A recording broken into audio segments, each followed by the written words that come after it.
It's the Morning Star Drive 117.8. You soaring up with sky, now's the time, don't delay. I'm sitting in my ride and it's time to fly. So let's realign, just listen and fill your mind. I'm burning with desire and the passion. Nobody can stop me when I'm like this. I got my head in the zone, you know. I'm on the Morning Star Drive, you know. Hey guys, how's it going? It's Tuesday, September 28th.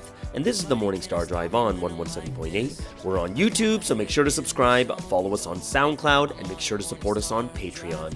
So what is going on today? It is Tuesday, and it is a terrific day. So we're going to get some coronavirus updates, current news from around the world, looking into the journeys of Apostle Matthew, and the new segment, Let's Testify. All right, guys, how are you doing today? Hope you guys really enjoying your week. Monday's over, and now it's already Tuesday, and we just got to keep plugging away, putting the words into action. Super thankful for all of you guys joining us here on the Morning Star Drive, so keep liking and commenting. All right, so I'm super excited once again for another segment of Let's Testify from Thule over there in Australia. Just really something that's inspiring, showing us what other people who were persecuted went through in the past. And yes, if you hear a dog in the background, it's my next door neighbors where I'm at right now. So it's sometimes, you know, they're mowing the lawn and everything else. I hope you guys don't hear too much of it. But yeah, Let's Testify. I hope you guys will really enjoy another segment today. It'll be the last segment today. Also, I had a very interesting thought this week. I'm not sure what you guys think about this, but this week Sunseem's talking a lot about realizing how great, how almighty and powerful God really is. And in my prayer this morning, I was thinking to myself, like, yeah, you know, I was like, God, how do I realize, like, how great and powerful you are? Like, how do I realize to that level that I'll be like, wow, it's so amazing? And the inspiration that the Holy Spirit gave me in the morning was, the Holy Spirit told me, can you understand what it is to be like a head leader? And I was like, yeah, of course I can. And I understand the difficult parts, the good parts, you know, I can understand the heart behind it. And then the inspiration came back is, if you can understand how great or valuable, how big something is, but this thing is so small compared to creation, then you can understand bigger things too. I was like, oh, that makes sense. And the inspiration was, you just got to think more deeply about creation. And the first thought that came to my mind was, there's not a single human being in this world ever in history that has ever created anything from scratch. Right? No one's created a tree, an animal, all these are different things. We've basically just created things like number 8. On the day 8 of creation was a time when Adam and Eve came, and it's a time of recreation. We're recreating with things that God has already created. Right? We didn't create ourselves. We didn't create any trees or the world. And if we could just, I was thinking to myself, wow, if I could just understand that fact, even then, that not a single human being has done anything. Like not even this, like a single blade of grass, we have not created it, right, from scratch. So even then I was like starting to get a better idea of how great and how powerful God is compared to human beings. So I hope you guys also have some good realizations as you're praying. Would love to hear it in the comments too. Also this Thursday, right? So on Thursday, we have another talk coming out on the Espresso with Sky channel. Last week's was about the 6 days of creation. A lot of good feedback for that one there. But we have another one coming up about, is the Bible a literal book? Right? Is the Bible a literal book? And this is another thing that you can show newcomers, and it's good for you to kind of go over how we can show people that the Bible isn't all literal in that sense, right? So that's something I really think that will be good for newcomers and for us to learn a little bit better. So go ahead, check that one out. But make sure to leave a comment below, because the algorithm works on that, the algorithm works on comments right now. So I hope you guys can really leave a comment for those, even if it's just thanks or your favorite color, whatever it is, right? And also last Sunday edition, we met Puyen Fung from Malaysia. She's in charge of the English church over there. There's only one there. Great interview. Her journey into this history. It's really amazing because I was living there for 2 years, and I've known her for a long time. I've known her since 2015, from the year of the rapture. But she has grown a lot. She is amazing, and she's a head leader right now, which is like incredible. So I'm really, really thankful for this interview that she's done. To go ahead and check that out. Which means let's get this show started on the road. Okay. So we're going to get into the featured artist of the day on this Tuesday, and we're going to start off with Diowings from Korea. I love this girl group. They're probably the best, like one of the best, like producing, mixing. The songs that they create is really, really amazing. It's real K-pop, pretty much. I really hope they explode over there in Korea more than anything else too. This song we're going to hear today is Round and Round. The second song will be from Kumo-chung from Japan, is Open My Eyes. And last but not least, we have Mariah Henry from America with Lost Ones, all right? So I hope you guys, as we're praying more and more each and every day, keep these member artists in your prayer every day.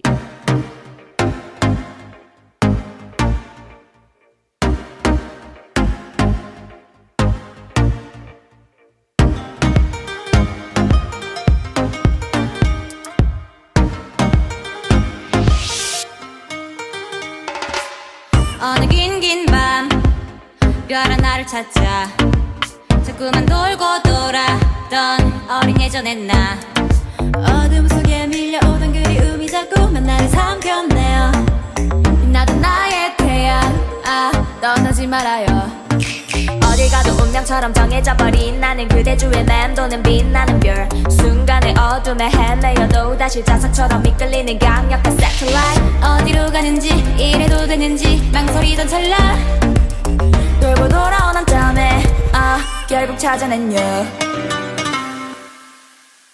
유유히 흘러가는 강물이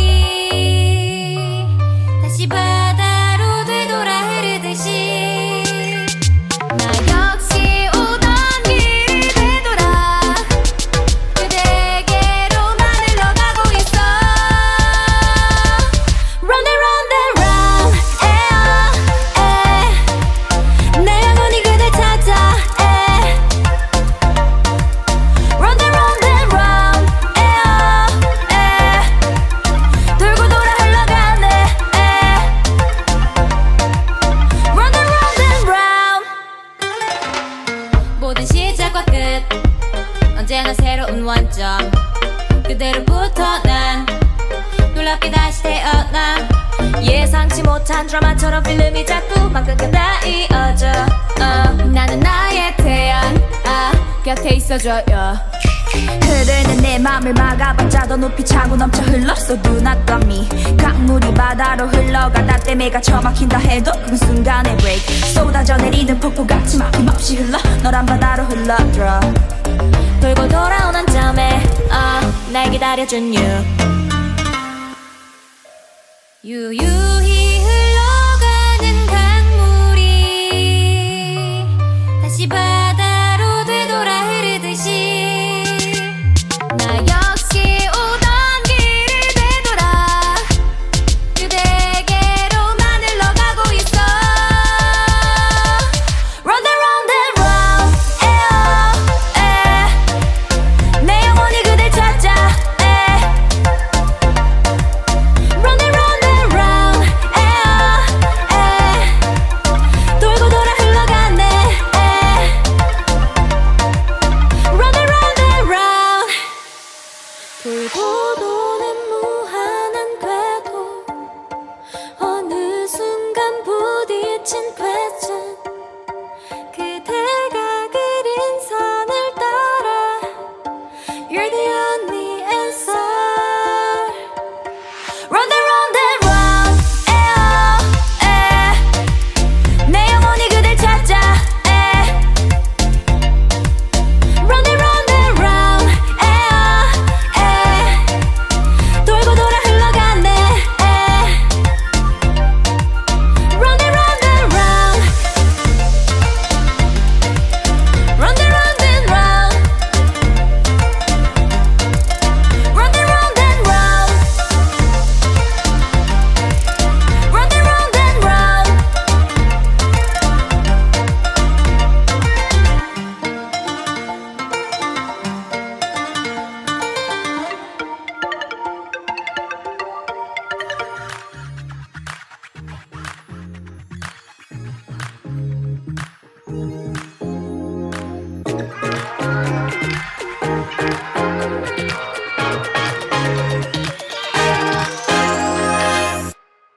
Open the eyes, open the door, open my heart, み心探して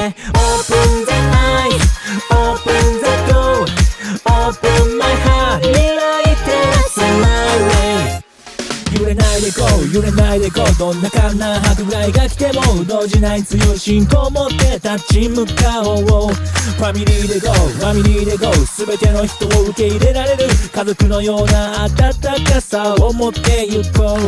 主の御心ファーストでゆこう。いつも主の心情と共に主の言葉を最優先にして動き出そう伝えよう。御言葉を実践し挑戦してナンバーワンを目指してゆこう。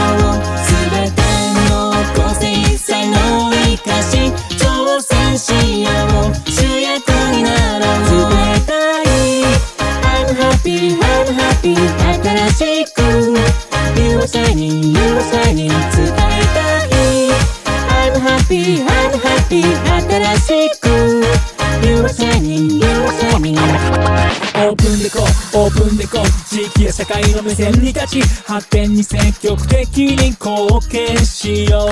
近づいてこう近づいてこう全ての世代と距離を近く親しく接したならは僕をなそう。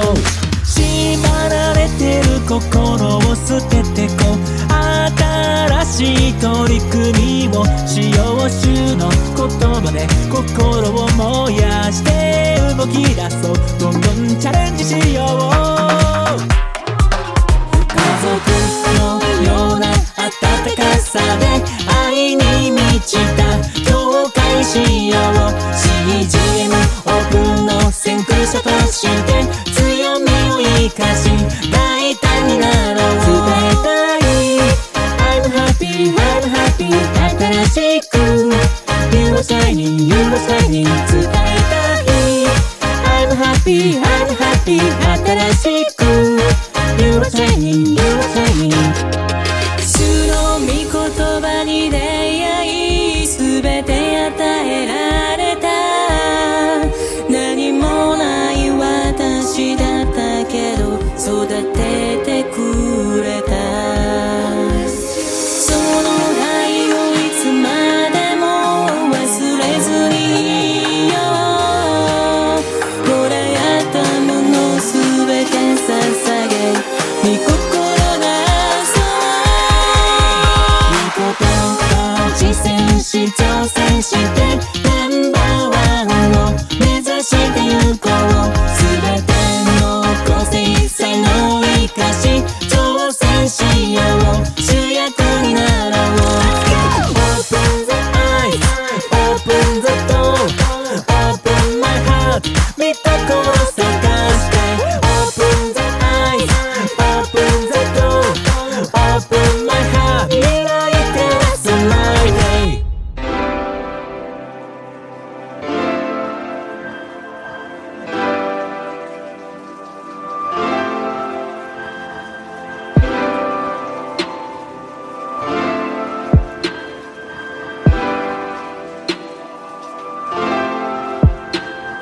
Yeah, we're looking for the lost ones. I was a lost one. I found the right one. I found the right one. Yeah, we're looking for the lost ones. I was a lost one. I found the right one. I found the right one. We stay looking for someone to hold when the right one's standing at your door. Open up your heart and say, I believe in what you say, and I promise you will gain much more. Yeah, we're looking for the lost ones. I was a lost one. I found the right one. I found the right one. Yeah, we're looking for the lost ones. I was a lost one. I found the right one. I found the right one. 10 years of struggle, 10 years of pain, but I'll finally get to see you no more. Just calling your name, and the ones who wonder who, just open up your eyes. He's waiting for you too. He's not a man in disguise. And the hardest cross to bear, but your heart's not what I wear. To think this effort and this love could overcome come the dirty stairs. And it's all because of you. Yeah, it's all because of you. Said it's all because of you. Yeah, I need you. Looking for someone to hold when the right one's standing at your door. Open up your heart and say, I believe in what you say, and I promise you will gain much more. Yeah, we're looking for the lost ones. I was a lost one. I found the right one. I found the right one. Yes, you right now. Yes, you right now that I need. Yeah, we're looking for the lost ones. I was a lost one. I found the right one. I found the right one. Yes, you right now. Yes, you right now that I need.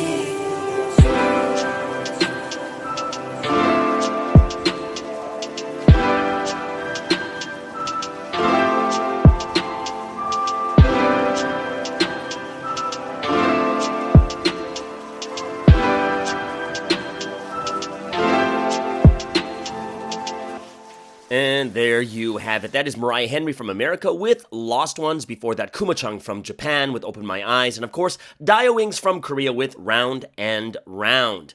So let's get into some news going on around the world. We're going to start off with some coronavirus updates. In the world, there are 232.7 million cases with 4.76 million deaths at a 2.04% mortality rate. Top 5 countries going by daily infection rates and daily death rates. The UK on top. And of course, guys, remember, every Tuesday, for some reason, the numbers are very, very low. UK's number 1, 32,000 cases with 58 deaths, so it's good numbers there in the UK. India, 27,000 cases, 277 deaths. Turkey, 25,000 cases, 228 deaths. The US in 4th with 24,000 cases, 259 deaths. And then Russia, 22,000 cases, 805 deaths. And we do know that starting from tomorrow, the US will most likely be back on top with over 100,000 cases in a single day. Over here in North America, of course, Mexico in 2nd with 9,600 cases with 596 deaths. And then Canada, 1,400 cases with only 9 deaths. So good job over there in Canada, which leads us into the top 3 news going on around the world today. And of course, yesterday we did talk about the elections going on in Germany, and we have a winner. And in the German elections, we had the center-left claim the narrow win over Merkel's party. So Germany's center-left Social Democrats, the SPD, have claimed victory in the federal election, telling the party of outgoing Chancellor Angela Merkel it should no longer be in power. SPD leader Olaf Scholz said he had a clear mandate to form a government, while his conservative rival Armin Laschet remains determined to fight on. The two parties have governed together for years, but Mr. Scholz says it is time for a new coalition with the Greens and Liberals. Preliminary results gave his party a narrow election win over the Conservatives, who suffered their worst ever performance. Despite this, Mr. Laschet said his party had given him its backing to enter talks with coalition partners, pushing Germany towards a potentially protracted power struggle. The Greens and pro-business Free Democratic Party, the FDP, attracted the most support from the under-30s in an election dominated by climate change and by differing proposals on how to tackle it. The Greens made history with almost 15% of the vote. Even though it was well short of their ambitions, it was the tightest race in years, bringing an end to the post-war domination of the two big parties. Mr. Scholz's SPD and his SPD and his rivals Conservative Christian Democratic Union, CDU. Merkel stays in place for now. Exit polls predicted a dead heat, but this election was unpredictable from the start, and the result was never going to be the end of the story. For one thing, the outgoing chancellor is going nowhere until the coalition is formed, and that may have to wait until Christmas. The main parties want a new government in place by the time Germany takes over the leadership of the G7 group of nations in January. The next chancellor's task is to lead Europe's foremost economy over the next 4 years, with climate change as the top of voters' agenda. Speaking on Monday, he said there were 3 parties that were on the up, his party, the Greens, and the Liberals, and it was time for the Conservatives to back down.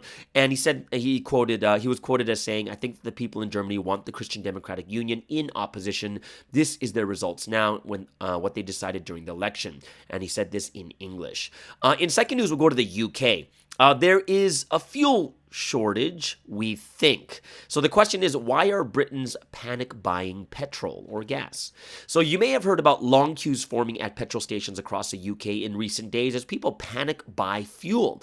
Even though the government and oil companies say there is no shortage, we look at what has been happening and why. So what has been happening at petrol stations? The scenes have been described by one petrol station owner as carnage. Queues have stretched for miles outside some petrol stations as people wait for hours to fill up their tanks. Some drivers have slept in their cars as they waited, while others have tried to jump the queue by following fuel tankers into station forecourts. Many petrol stations have not been able to keep up with demand and have had to close. So there's Oil for Wales director Colin Owen said his garage in Maestig in South Wales usually sold between 20 to 30,000 liters of fuel per day. But now it's 100,000 liters per day, and this is why there are some ugly scenes in some places. They said that a man behind someone else was furious, started punching the guard, and it became a melee of 8 to 10 men on the ground punching and kicking. Right? And this because at that point the guard said that there was no more fuel left. So the question is the UK really running out of petrol? Oil companies, including Shell, ExxonMobil, and Green Energy, have stressed that there is no petrol shortage, saying the pressures on supply were being caused by temporary spikes in customer demand, not a national shortage of fuel. So a succession of government ministers have taken to the airwaves to make the same point. There isn't a shortage. Environment Secretary George Eustace said on Monday, the most important thing is that people just buy petrol as they normally would.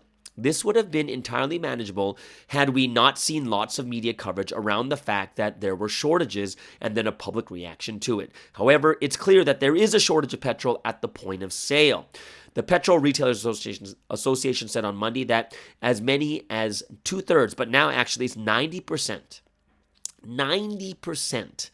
of nearly 5,500 independent outlets were now out of fuel, with the rest of them partly dry and running out soon. And the worst affected were in Britain's urban areas, while Northern Ireland was currently unaffected. So what's the reason for the panic buying? The primary cause actually lies with another shortage, which is the UK is currently facing a shortage in lorry drivers, right? Or truck drivers. So there's estimated to be a shortage of more than 100,000 drivers in the UK, and it has been causing problems for a range of industries, from supermarkets to fast food chains in recent months.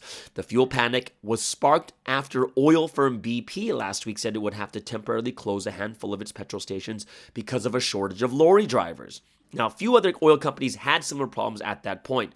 So why does the UK have a shortage of lorry drivers? Well, there is evidence of heavy goods vehicle driver shortages across Europe. The UK has been among the hardest hit by the problem. So after Brexit, many European drivers went back to their home countries or decided to work elsewhere because of the additional border bureaucracy and the impact it had on their income.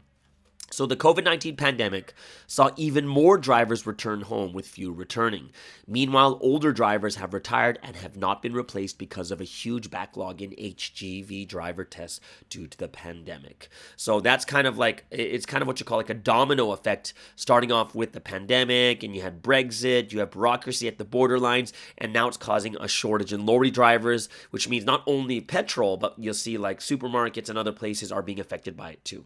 All right, so let's go to the last but not least, the third news going around the world. We have another earthquake in Greece. So today's news is all about Europe, right? So at least one person has been killed and several injured after a 5.8 magnitude earthquake hit the Greek island of Crete, local officials say. So the man died when the dome of a church that was being renovated in the town of Arkalokori caved in. People were sent rushing out on the streets when the earthquake struck around 9:17 a.m. local time. Many buildings were damaged and some reduced to piles of rubble from the initial quake and strong aftershocks. People who lived in damaged older buildings are being advised to stay outdoors. Some 2,500 tents were set up to house those who could not safely return to their homes on Monday. Government Minister Christos Stylianidis told Greece's Ant One News. He also declared a state of emergency in the Heraklion region where Arkalakori is located. Now, British woman Millie Mackey and her 9-year-old daughter Eleni are on holiday in Crete and were in their ground floor hotel room when the earthquake hit, and the European Mediterranean Seismological Center initially recorded magnitude of 6.5, while the U.S. Geological Survey put it at 6.0. The Athens Geodynamic Institute later said that the 5.8 quake struck about 23 kilometers northwest of the coastal village of Arvi at a depth of 10 kilometers. Both Greece and Turkey sit on fault lines, and earthquakes are very common. So that is the third news. Yes, another earthquake happening. Also, let's get into some sporting news. Some great news over here in golf. The Ryder Cup, I think it's every 2 years. It's the United States versus Europe. United States reclaims the Ryder Cup, hands Europe its worst loss in a 19-9 victory. And that is actually a record of points of 19. That's a record. More than just winning back the Ryder Cup on Sunday, the youngest U.S. team in history handed Europe its worst loss and delivered a message about how serious it is about changing the tone of these matches. Daniel Berger won the final hole in the final match for the final point in a 19-9 victory, breaking by a half point the record margin since Europe became part of the Ryder Cup in 1979. So that's great news. Congratulations to the U.S. team there. In second news, we have the NFL. Of course, Week 3 has just finished. We had an amazing record struck. Baltimore defeated the Detroit Lions 19-17 on a last-second field goal, which was 66 yards. It beat the record by 3 yards. Justin Tucker, if you guys watch it, he kicked it. It hit the crossbar and then flipped in. So that was quite amazing. But that's a record, 66 yards. Big games of the day. We had the LA Rams versus the Tampa Bay Buccaneers, the reigning champions. And the Rams won 34-24. Matthew Stafford, 27 of 38, 343 yards with 2 TDs. And Brady was 41 of 55 with 432 yards and 1 TD. You'd think that would be enough, but it wasn't. And then in shocking news, the KC Chiefs lose 2 games in a row. They lost 30-24 to the LA Chargers. Herbert, 26 of 38, 281 yards with 4 TDs. Mahomes was 27 of 44. 260 yards, 3 TDs, but only 2 interceptions, and now they are last in their division, as shocking that is, right? And last but not least, we'll go to boxing. We have Alexander Usyk stuns Anthony Joshua to win the WBA, IBF, and WBO World Heavyweight titles. Alexander Usyk shook up the heavyweight division to become a 2-weight world champion with a unanimous decision win over Anthony Joshua for the WBA, IBF, and WBO World Heavyweight titles. Now, the Ukrainian's footwork kept him out of trouble while his accurate jab and quick combinations piled on the points as he won by the judges' score of 117-112, 116-112, 115-113 in front of Joshua's 66,000-strong home crowd at the Tottenham Hotspur Stadium in London. So that will now rule out the possibility of a Joshua Fury title bout, and it's not going to happen. So hopefully we'll see instead it's going to be Usyk versus Fury. Right? I don't know what's going to happen. So that is the top 3 news in sports, in the world, and also coronavirus updates, which means we're going to get now into the golden time, a time of praise, worship, and honor and glory to the Holy Trinity. We're going to start out with Now We're Going Ahead, and then we're going to sing Eternally Thankful, and then My Confession to the Lord. So, as one body of the Morning Star Drive, let's spend this time giving praise, honor, and glory to the Holy Trinity.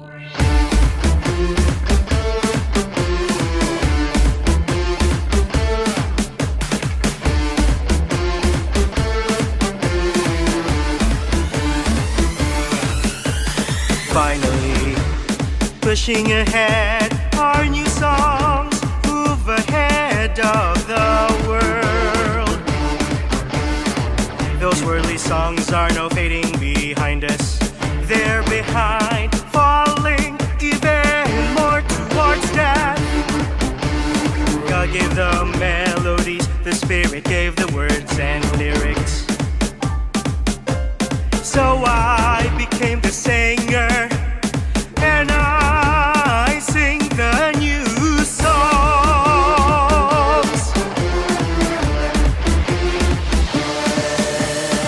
The songs of life are the new songs in this new time of life. Heaven's new songs overflow, going ahead of the world. Since you have now become the Trinity's counterparts of love. Sing the new songs, sing all the beautiful songs of these times.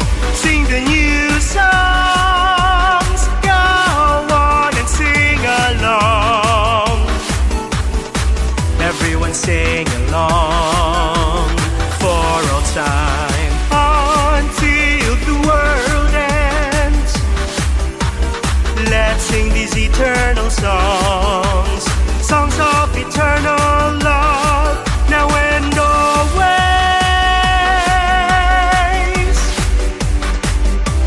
Let's sing the new songs.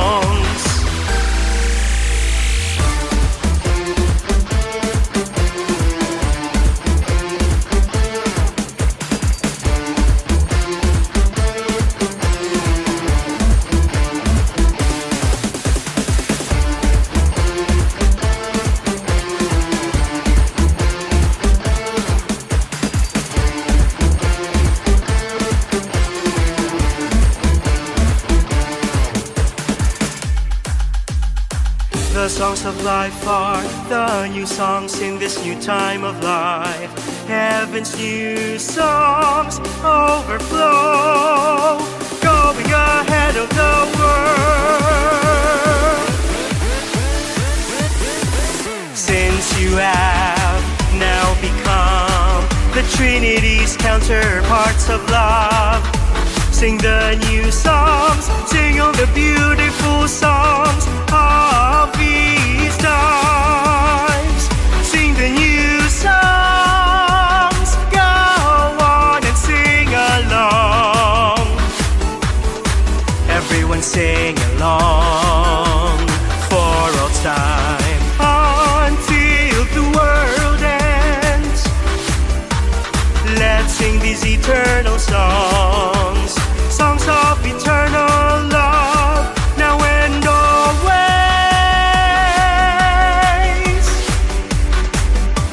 Let's sing the new songs.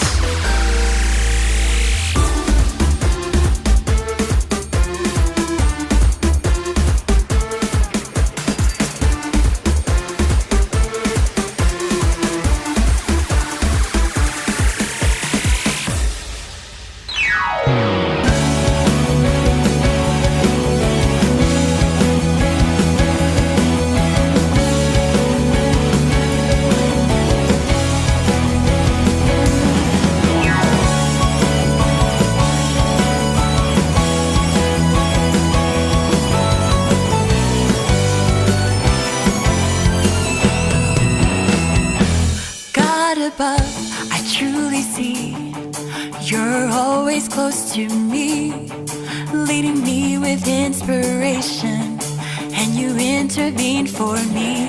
I know I'm safe within your hands. You protected me from death.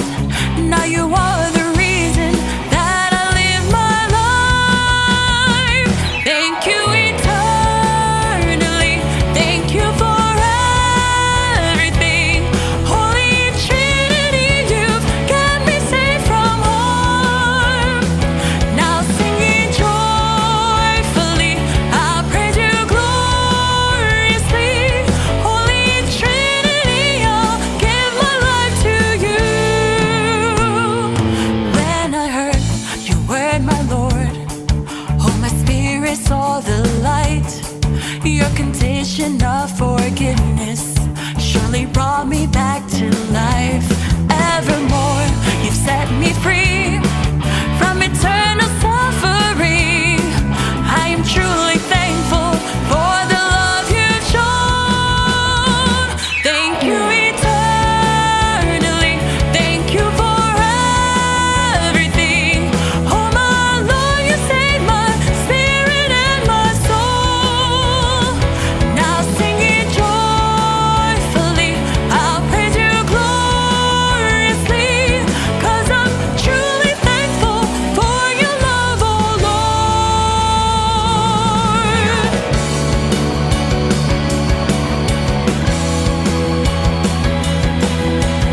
raised my spirit high and adored me as their bride.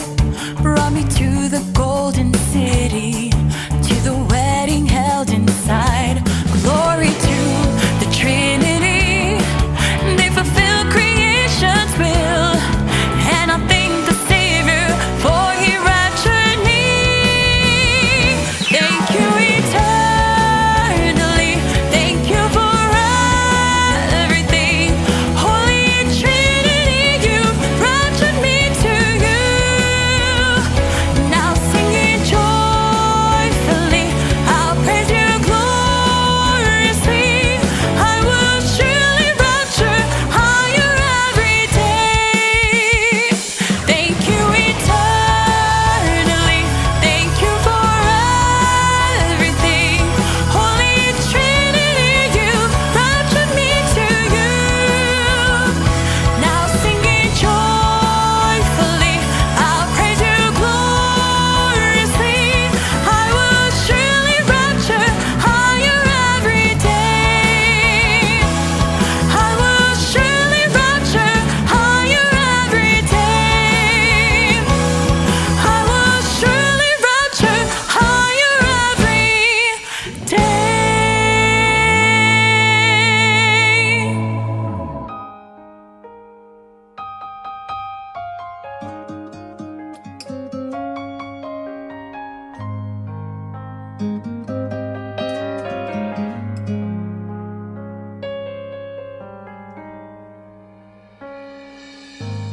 I recall when I first met you, my Lord, how I made up my mind, how I decided I would learn from you only, focusing on this word alone. I have seen how you really live your life. I have seen for myself.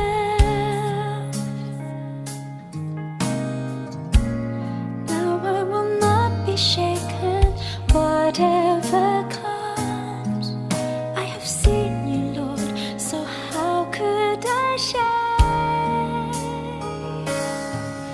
I will serve you, Lord, you who are the King of 10,000 kings.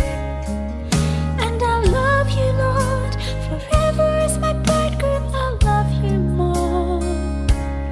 You've become my everything. I've given all my life to you. Please use me according to your way.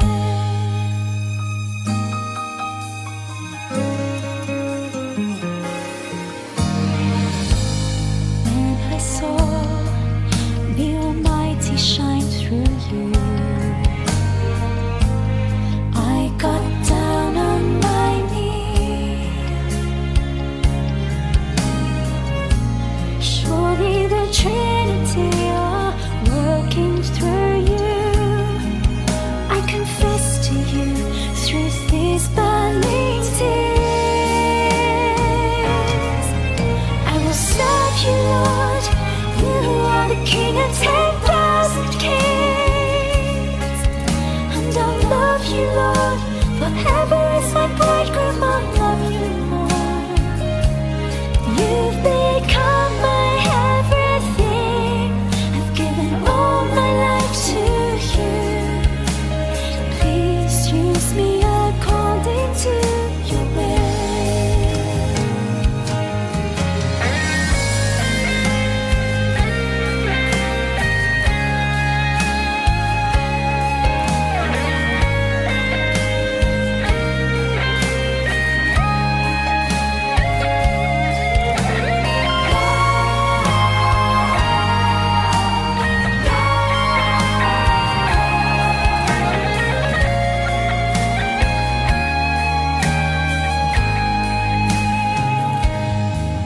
Everything, the work you've done, the word you breathe, I can testify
And there you have it. That is My Confession to the Lord. Of course, one of my all-time favorites. Great song. Before that, Eternally Thankful. And of course, Now We Are Going Ahead. So I hope you guys enjoyed the time of praise and worship. That means we're going to lead into the word study for today. And of course, every Tuesdays we're going to go into the scriptures. And this week's is about Matthew. And of course, we've done a ton of segments on Matthew. So that's why we're going to go into the Who is Matthew. We're going to go into Who is Matthew. Okay, so I want everyone to, I know I've done a bunch of these segments before, but I think it's really good that we're reminded because we need to learn it over and over and over again. Who is this Matthew fellow, the Apostle Matthew, all right? So let's get into today's word study, and we're going to learn about Matthew today. So the Apostle Matthew, also known as Saint Matthew, and also Levi, was one of the 12 disciples of Jesus Christ, and he's traditionally regarded as the author of the Gospel of Matthew. Now, when Jesus called Matthew to follow him, he was a tax collector or a publican, right? One of the most reviled professions in ancient Judaism. So little is known about this apostle, right? No one knows that much about Matthew, and aside from a handful of mentions in the Gospels, he's a surprisingly obscure New Testament figure. And despite the fact that the church has long considered him the author of the Gospel of Matthew, little else was ever recorded about him. Now, while Matthew is honored as a martyr, no one knows for sure where or how he died. So various accounts say he was beheaded, stoned, burned, or stabbed, and one even suggests he kind of just died of natural causes. So there are legends about his ministry, but no substantial records of his role in the early church. So later, apocryphal texts emerged claiming to be written by him, and some early church fathers supported these texts, but the works only survive in fragments and quotations, and modern scholarship is divided on their authorship. So what do we really know about him, right? We're going to look at the Bible, let's see what the Bible says about Matthew and what we know about the gospel that bears his name, and some other tidbits about this enigmatic apostle. Okay, so let's start off with who was Matthew in the Bible. So virtually everything we really know about Matthew comes directly from the Gospels. He's mentioned in all three synoptic Gospels of Matthew, Mark, and Luke, and listed among the disciples in Acts. But that's it. Including parallel passages, there are just 7 mentions of him in the entire Bible, and only one gives us any substantial details about him. So the first thing we know is his name was also Levi, right? Matthew, Mark, and Luke have parallel accounts of Jesus calling a tax collector to become a disciple. And interestingly, Matthew calls this person Matthew, and Mark and Luke call him Levi. Okay, so these accounts are so closely parallel to each other that it's hard to imagine they aren't speaking of the same person. Now, there are several possible explanations for this difference. Some argue that Levi was this person's tribal name, meaning he belonged to the tribe of Levi, and that Matthew was a more personal name. And others suggest this person was originally named Levi, but that Jesus called him Matthew, like similar to Simon, who was named Peter. And it's also possible that it's simply a matter of him having a Greek name. Right? So his Greek name was Matthew, and the Hebrew name was Levi, like how the Apostle Paul was known also as Saul. So since this person was a Jew who worked for the Romans, it wouldn't be surprising to learn that he was known by other names or by both names, okay? So he is a tax collector or publican. We all know this, right? And we learned in the passages in the book of Matthew that Matthew was a tax collector or a publican, someone who was contracted by the Roman government to collect taxes. And as a Jew, stepping into this profession was essentially an act of betrayal to his own people. So he was hated. Tax collectors had very little accountability. They'd be told to collect a specified amount of money, but they could tell people they owed a different amount, and they had no power to dispute it. Tax collectors earned a reputation for telling people they owed more than they did and pocketing the difference.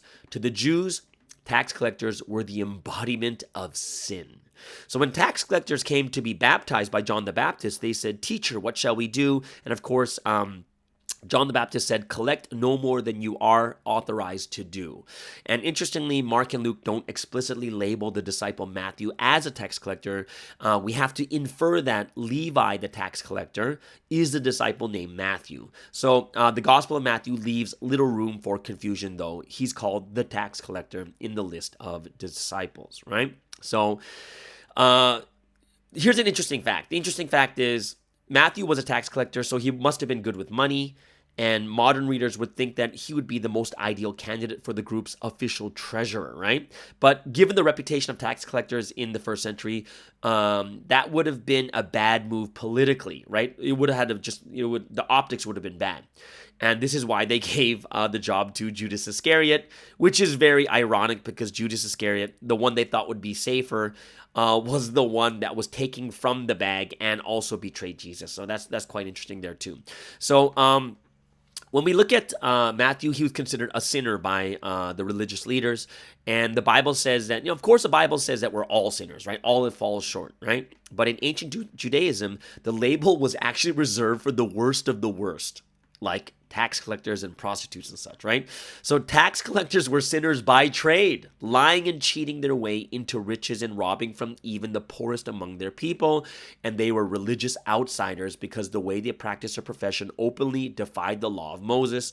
The richer they were, the worse they were assumed to be. Now, after Jesus calls him, Matthew hosts a gathering at his house, and as he and his unsavory companions dine with Jesus, the Pharisees ask why Jesus eats with tax collectors and sinners, right? So basically, Matthew is lumped in with the sinners, and by calling Matthew, Jesus was proclaiming that no one would be excluded from his movement, not even those society considered irredeemable. Right? Another thing we know about Matthew is he was an eyewitness to Jesus' ministry. And as one of the 12 apostles, we know that Matthew was there throughout almost all of Jesus' ministry. And the only people who saw more of Jesus was probably Peter, James, and John. Right? And some argue that Matthew's role as an eyewitness is evidence that he didn't write the Gospel of Matthew, because Matthew's Gospel appears to rely heavily on Mark's Gospel, which is why there are so many parallel passages. But the Gospel of Mark is believed to have been written by a man named John Mark, who was not an eyewitness. So why would an eyewitness use an account written by someone who wasn't there? Well, there are a few counter arguments, but the main one is that the early church claimed that John Mark wrote down Peter's account of Jesus' ministry, and Peter saw more of Jesus than Matthew and was a pillar of the early church. I don't know. Right? Who knows, right? Besides this, Matthew gives Peter a good deal of positive attention in his gospel, and it's possible that out of respect, friendship, or deference, Matthew used Peter's account for consistency's sake. Matthew was also known as an evangelist. Evangelist not meaning like going out and evangelizing tons of people, even though he did that. Matthew is considered one of the 4 evangelists, and this is a title reserved only for Matthew, Mark, Luke, and John, those that wrote the Gospels, the 4 Gospels, right? And it comes from the Greek word evangelion, which means good news, and these 4 writers proclaimed the good news of Jesus Christ with their writings. Now, was he a scribe? So as a tax collector, Matthew's job would have involved meticulously recording and documenting tax information, and some argue that Jesus referred to him in Matthew 13:52 because his job would have technically made him fit the description of a scribe, right? However, some translations in Matthew 13:52 say teachers of the law, so it's different in different translations, and Jesus certainly seems to be talking about those with a religious background, and he speaks of angels separating the wicked from the righteous, and it seems more likely that bringing out new treasures as well as old would refer to their knowledge of the law and the prophets in light of the gospel. With all that said, yes, Matthew could technically be called a scribe, but probably not as it's often used in the Bible. Okay, so when and where did Matthew live? Now, in order to be a disciple of Jesus Christ, Matthew obviously would have had to live at the same time. So most scholars believe Jesus lived from somewhere around 4 BC to around 30 or 33 AD. And since we don't know how old he was at the time he met Jesus, we can't be certain he was born in the 1st century, but he certainly lived then. So the date of his death is unknown. So Jesus encountered Matthew at a tax booth in Capernaum, a city on the shore of the Sea of Galilee. Now, here's a thing that's in contention, which is how did Matthew die? As with most of the apostles, it's hard to say exactly how Matthew died. Right? There are several conflicting accounts about his death. The earliest records say he carried out his ministry in Ethiopia, right? Not what we consider Ethiopia today, but a region south of the Caspian Sea, Persia, Macedonia, or Syria. Clement of Alexandria quotes Heraclian, one of the earliest commentators on the New Testament, as saying that Matthew died naturally. So there's one person saying naturally. Most scholars don't accept this account today. All the other early records of Matthew's death claim he was martyred, but they disagree about how or where it happened. The early church fathers claim he was burned, stoned, stabbed, or beheaded for his faith. In John Fox's famous book of Martyrs, first published in the 16th century, the entry for Matthew states the scene of his labors was Parthia and Ethiopia, in which latter country he suffered martyrdom, being slain with a halberd in the city of Nadaba in 60 AD. But we don't know exactly, right? Who wrote the book of Matthew? The Gospel of Matthew's author is anonymous, but Matthew the Apostle is traditionally considered the author. It's traditionally accepted that way. The early church claimed he wrote it, and the attribution, according to Matthew, was added possibly as early as the 2nd century. While there are credible arguments against his authorship, no alternative writer has been named.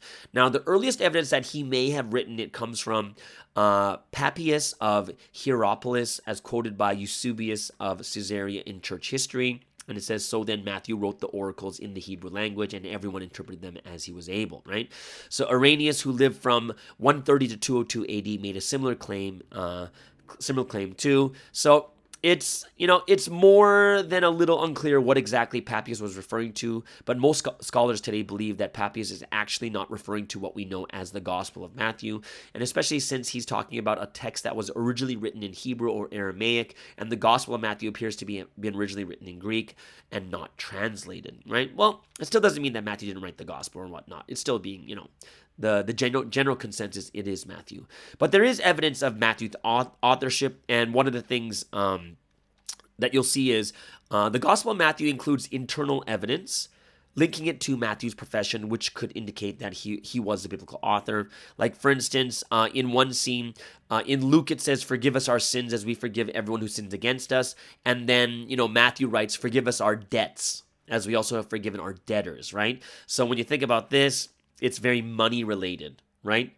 So the words of the Gospels don't use, and in Matthew, he tells us the precise amount of the temple tax where the other Gospels don't, right? Jesus and his disciples arrived at Capernaum, the collectors of the 2 drachma temple tax came, when the other Gospels don't talk about the exact amount. So it seems that the author paid particular attention to Jesus' statements about money, and had a greater understanding of financial matters, and saw finance as a helpful lens to understand the gospel. So ultimately, without a byline, we can't confirm or deny who wrote the Gospel of Matthew, but for centuries, the church has claimed it was Apostle Matthew. Now, Acts and Martyrdom of St. Matthew. Now, in the first few centuries of the church, countless legends sprouted about the apostles, so many that it essentially became its own genre. So many of these legendary accounts were pseudepigrapha, meaning they falsely claimed to be written by a well-known Christian. Right, so a lot of this happened in the past where people wanted to bring credibility to their writing, so they pretended it was written by one of the big apostles. So some of these accounts appear to be loosely based on reality at the least, and supporting details about how people died and where they traveled to. But that's not the case for the Acts and Martyrdom of St. Matthew. In it, Jesus appears to Matthew as a boy and tells him to go to the city of Myrna, an unknown location, which is inhabited by man-eaters. Upon arriving there, Matthew performs miracles and casts out demons. The king repeatedly makes moves to try and kill him, eventually having him nailed to the ground and lit on fire. Instead of killing Matthew, the fire burns down the king's idols and engulfs some of his soldiers. Now, having witnessed this final miracle, the king and his kingdom of man-eaters recognize the one true God and put their faith in Jesus. The end. Like, that's one of the stories that came out. Right? And there are other ancient Christian and Gnostic writings about Matthew, or even claiming to be written by him, some of which appeared centuries after his death, right? So, yeah, it's really interesting. Like, this becomes a whole nother genre by itself, right? So, one thing we do know about Matthew, he's kind of one of those sinner-turned saints, right? So there's not much to go on about him, but what we do have is the Gospels showing us that Matthew was one of Jesus' most powerful examples of the forgiveness God offers everyone. And he was a tax collector, a publican, reviled for who he was, but Jesus loved him for who he was. And despite his position as a religious outsider, Jesus gave him a prominent position within what would eventually become the largest religion in the world. So that is the story on Matthew, and I hope it's something that you guys can enjoy for today's word study. And if you guys have I hope that we'll be able to continue these word studies even more each and every day as we are on episode 401. All right, so we're going to get now into today's song of choice for the day, and we're going to go into the Superstar K, which is an audition like American Idol show in Korea. This is an old version for Superstar K16, I believe, and this is from a trio of people, one of the best auditions I've ever seen. It's from Kim Pheol, Lim Do-hyun, and Kwak Jin-eun, and this song is called 당신만이, which means only you. So listen, this is an amazing audition.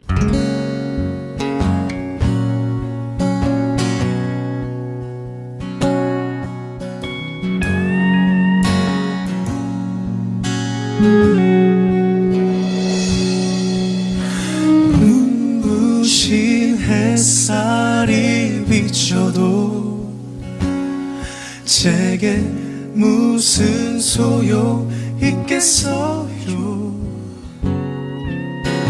이토록 아름다운 당신만이 나에게 빛이 되는 걸. 그대여 안녕 이란 말은 말아요.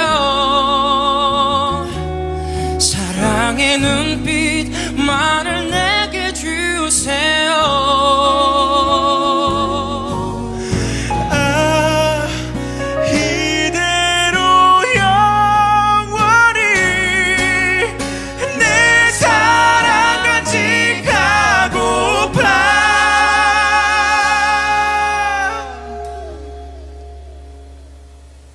그대여 안녕 이란 말은 말아요. 사랑의 눈빛만을 주세요.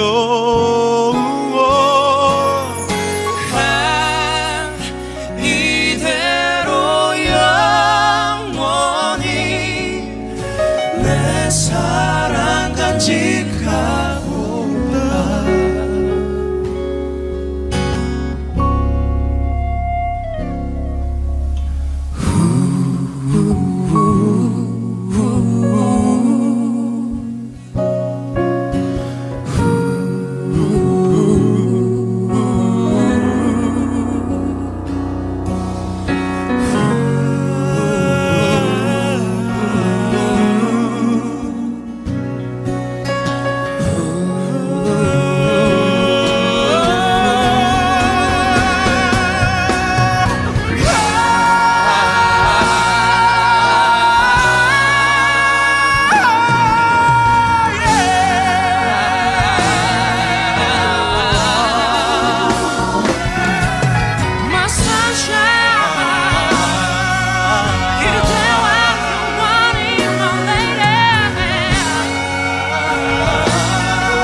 So really hoping you enjoyed that. That was 당신만이, Only You, with Kim Pheol, Lim Do-hyun, and Kwak Jin-eun.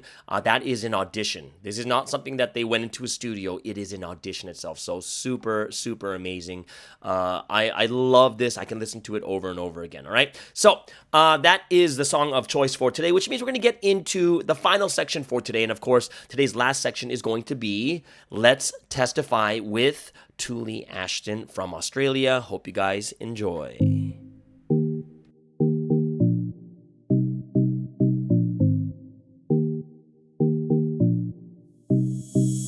Welcome everybody. This is Tulia from Down Under with the third episode of Let's Testify. We're taking a look at the lives of famous people who were heavily persecuted on the way to victory. The idea of this segment is to provide insight and info to help you strengthen your testimony about 선생님. Last week, I presented reasons about why people persecute. And today, I'm taking a look at 선생님's life itself. We're looking at the years before 선생님 started preaching the Gospel of Providence, which means it'll be his years between his mid-teens up to his early 30s.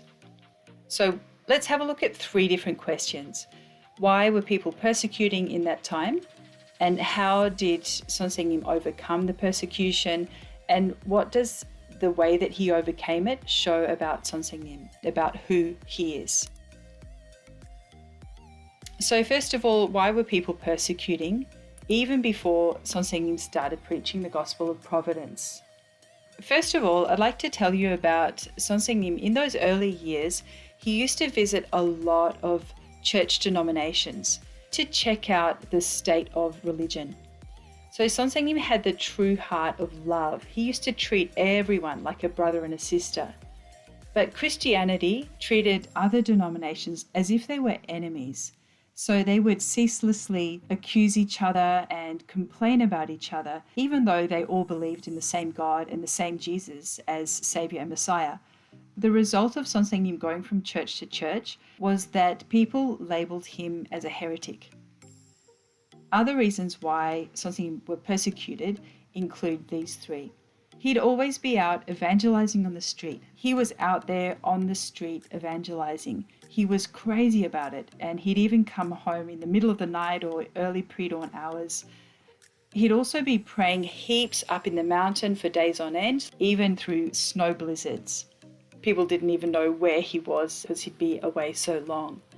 Also, he'd do the same acts as Jesus, not because God told him to do that, but because he just loved being kind and merciful. Sonsenim would bring crazy people home, poor people home. He'd feed them, he'd get them all clean and spruced up. He'd be casting out demons from them and also healing them of diseases as well. Yet the form of faith, it just pointed the finger at Sonsenim out of jealousy and saying demon-possessed people cast out demons. Now, doesn't that remind you of what Pharisees said about Jesus back in Jesus' day? They even said that what Sonsenim was doing was blasphemous. But why? They said that only pastors do the kind of work that Sonsenim was doing.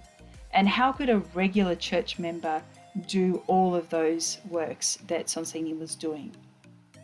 So this persecution got so intense that Sonsenim was even locked out of the church that he built in his hometown. And because he was locked out of his church, that meant that on the Sabbath day, on the Sundays, he'd go out evangelizing and healing and casting out demons instead. So what did they do next? They accused him of disobeying the Sabbath. And finally, churches sent out announcements to other churches to post up on the street corners huge posters of Sonsenim's face saying that he was the Antichrist. Can you imagine what that was like? People all over Korea knew Sonsenim's face as the face of the Antichrist. So how did Sonsenim react in this extreme persecution and relentless persecution? Well, like a clock, he never stopped loving lives. He never stopped thanking and giving glory to God like King David. He never stopped singing songs of praise. He never stopped for 5 to 7 years living with beggars. He was praying hours each day. He was acting on the word, preaching and teaching, testifying, healing the sick, casting out demons, evangelizing day and night, even to the point of collapse. He never stopped doing the work of God. So what does this show us about Sonsenim and who he is? To answer this, let's go to this week's word, which brings up a great question. What happens when our life of faith gets so tough and so treacherous, we don't know whether we are actually on the path of God or not? Because you'd think if you walked the path of God, that everything would go smoothly. So it does bring up the question, am I on the path of God or not? Likewise, when we look at Sonsenim's life, how can we tell if he was on the path of God or on a wrong path? So in the word, it tells us that to answer that question, we've got to ask another question. And that is the person's mindset united with God? Is their mindset for God? In Sonsinim's case, we've got to say yes. Because having a mindset united with God, it means that you are following God's commandments. Jesus says in John 15, "If you love me, you will keep my commandments." So what are his commandments? Love the Lord your God with all your heart and with all your soul and with all your mind, and love your neighbor as you love yourself. So was Sonsinnim doing all of these things? For sure he was, and he never stopped doing them, day in, day out. So that means Sonsinim's path, even though it was so heavily persecuted, he was called a heretic and demon-possessed and a blasphemer, it was the path of God. So with this brief reflection on the early times of Sonsinim's life, let's start to or continue to build our testimonies for Sonsinnim and make them stronger, more logical, and have more flow. And let's help people to cross over from the New Testament into the new times. Thanks for listening, and peace. And once again, thank you, Tuli Ashton from Australia, for another wonderful segment. This is a really awesome idea, and I really hope it's something that a lot of you guys can get even more inspired by. All right, guys, so that is the end of today's podcast. It is Tuesday. Hope you guys really enjoyed it. It's a good start to your day, getting your mind right in the right spiritual, the spiritual frame of mind. Hope you guys enjoy your day. Have an awesome, awesome Tuesday, and we'll see you guys again tomorrow on the Morning Star Drive on 117.8. It's the Morning Star Drive 117.8. You soaring up with sky, now's the time, don't delay. I'm sitting in my ride and it's time to fly, so let's realign. Just listen and fill your mind. I'm burning with desire and the passion. Nobody can stop me when I'm like this. I got my head in the zone, you know. I'm on the Morning Star Drive, you know. I'm burning with desire and the passion. Nobody can stop me when I'm like this. I got my head in the zone, you know. I'm on the Morning Star Drive, you know.